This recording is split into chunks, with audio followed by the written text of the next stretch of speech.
Salam sejahtera Malaysia, denyut nadi suara rakyat bergema di channel ini. Terima kasih kerana bersama-sama dalam channel ini untuk mendapatkan berita-berita dan ulasan-ulasan terbaik untuk seluruh rakyat Malaysia. Bagi anda yang pertama kali bersama-sama dalam channel ini, sila tekan butang subscribe, like dan share. Malaysia kita punya, cintai Malaysiaku, kita jaga kita. Sekali lagi, bagi anda yang pertama kali, sila tekan butang subscribe, like dan share. Kita mulakan berita menarik hari ini. Salam sejahtera Malaysia, denyut nadi suara rakyat terus bergema di channel ini. Okey, tuan-tuan dan puan-puan yang dihormati sekalian, persoalan sama ada benar Najib Razak mendapat tintah adendum daripada Agong masih menjadi tanda tanya. Tapi akhirnya ada satu pembayang terbaru, ada satu berita terbaru tentang perkara ini. Sebelum itu ada juga peguam-peguam, pengamal-pengamal perundangan di Malaysia yang juga berdebat sesama sendiri, membuat persoalan sama ada perlu ataupun boleh secara undang-undang ataupun tidak. Tetapi pada pendapat anda secara peribadi saja nak tanya ni. Pada pendapat anda secara peribadi, anda setujukah kalau Najib Razak dikeluarkan daripada penjara dan mendapat tahanan rumah? Anda setuju tak? Anda boleh tinggalkan komen setuju atau tidak, ataupun kalau tidak setuju apa alasan, kalau setuju apa alasan. Begitulah.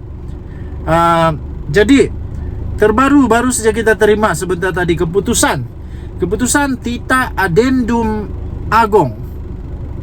Persoalannya, siapa perlu beri kata putus?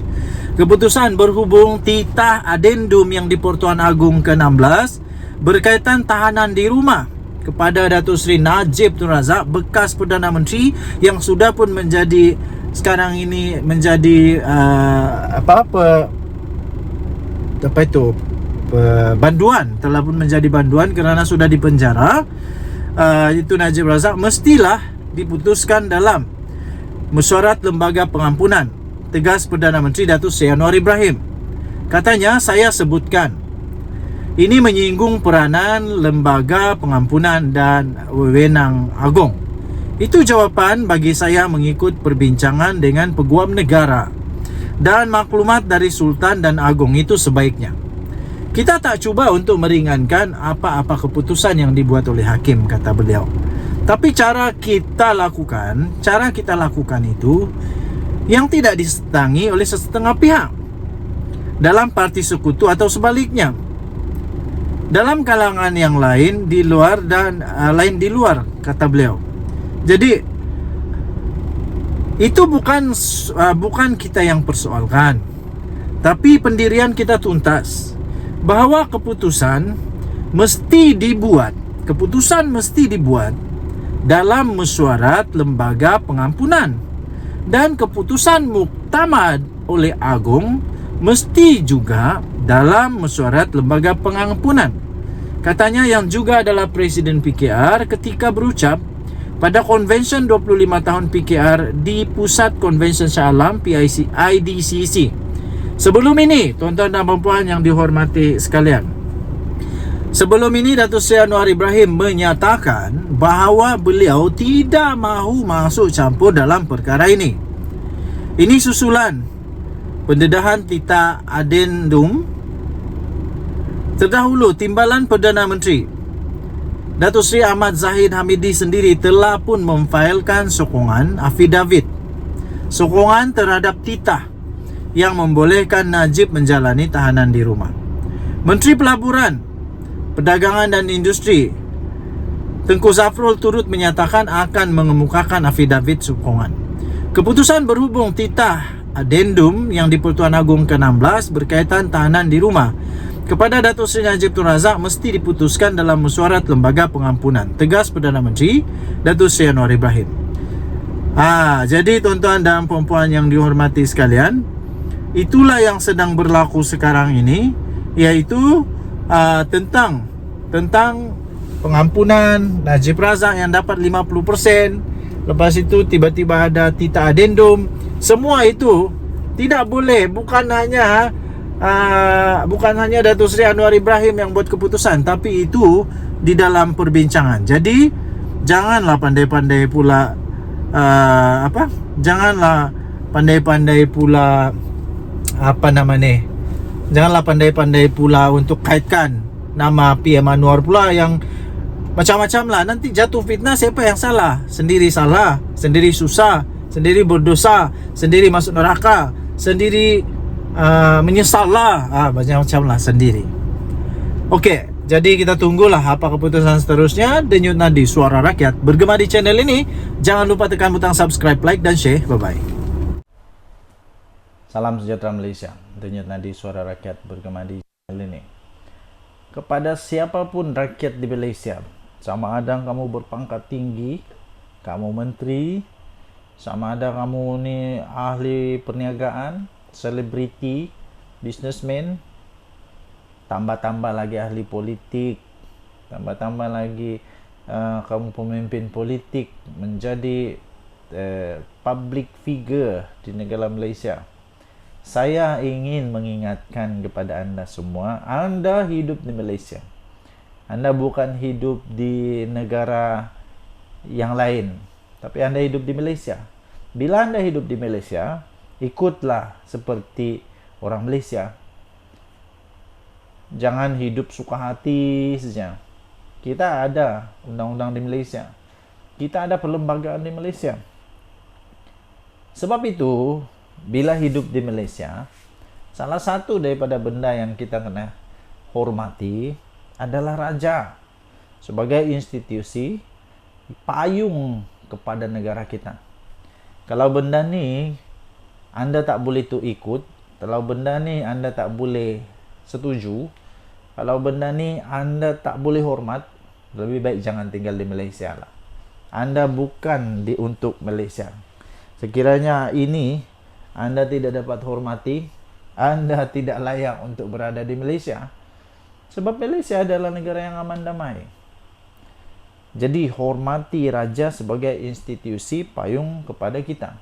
Sekiranya anda setuju dengan kata-kata pembukaan saya ini, anda boleh komen saya setuju. Daulat tuanku. Saya setuju daulat tuanku. Saya sebagai admin Twin TV, saya setuju daulat tuanku 1000 kali, 1 juta kali, 1 bilion kali, selama-lamanya. Perbuatan tidak menadah tangan ketika bacaan doa yang dibacakan untuk Yang di-Pertuan Agong dan keluarga diraja semasa khutbah solat Jumaat adalah tindakan yang sama sekali tidak wajar. Tidak wajar untuk dilakukan. Lebih tidak wajar lagi jika perbuatan itu pula dihebahkan pula pada umum, seolah-olah kita bangga melakukannya. Apapun perasaan kita kepada raja atau sultan, sesuatu yang kita harus sedar ialah institusi diraja itu adalah yang paling penting kepada kita. Sebagai raja, mereka adalah payung pada kita. Sebagai rakyat di negara yang mengamalkan sistem raja berperlembagaan ini, kita perlu menghormati itu. Institusi diraja bukan sahaja merupakan ketua negara atau negeri, bahkan ia juga merupakan ketua dalam hal ehwal agama Islam. Mungkin orang ahli PAS ini dia lupa tentang ni. Ini ada belajar di sekolah menengah lah.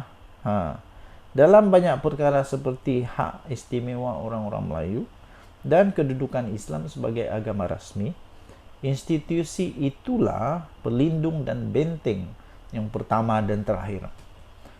Dengan ada 9 raja-raja Melayu yang dikenali sebagai Majlis Raja-Raja, kita sepatutnya bangga kerana pelindung atau benteng yang melindungi kita itu sangat kebal dan kukuh. Selagi institusi diraja itu kekal, tidak mudah untuk sesiapa pun menggugat apa yang telah termaktub dalam Perlembagaan Negara Malaysia. Sebab itu, sebagai rakyat, kita mesti menghormati institusi diraja selagi ia kekal diletakkan sebagai payung untuk melindungi kita di dalam perlembagaan negara Malaysia. Sejak dulu kalau berbual-bual dengan rakyat yang sama-sama suka mengkritik, saya selalu berkata kepada mereka agar janganlah keterlaluan mengkritik raja, sebagaimana kerasnya mereka mengkritik Perdana Menteri atau Menteri-Menteri. Selain raja perlu dihormati atas kedudukan, raja atau sultan juga tidak boleh dijatuhkan sebagaimana Perdana Menteri atau Menteri mungkin boleh jatuh dan hilang jawatan kerana kritikan yang berterusan, tapi bukan kepada raja atau sultan. Menandatangani atau mengaminkan doa terhadap agung atau raja adalah tanda kita menghormati institusi diraja dengan berharap kepada Tuhan agar institusi itu kekal memberi kebaikan kepada kita. Dalam hal ini, selain perbuatan menandatangan itu bukan satu kesalahan, malah juga memperlihatkan itu adalah satu sikap yang mulia kita sebagai umat Islam dengan meletakkan pengharapan terakhir kepada Tuhan Yang Maha Esa dalam melindungi kedudukan institusi diraja. Tidak menandatangan atau enggan mengaminkan doa, kemudian bangga pula menghebahkannya secara terbuka, di samping menunjukkan kebiadaban, ia juga boleh dikira menghina dan menghasut.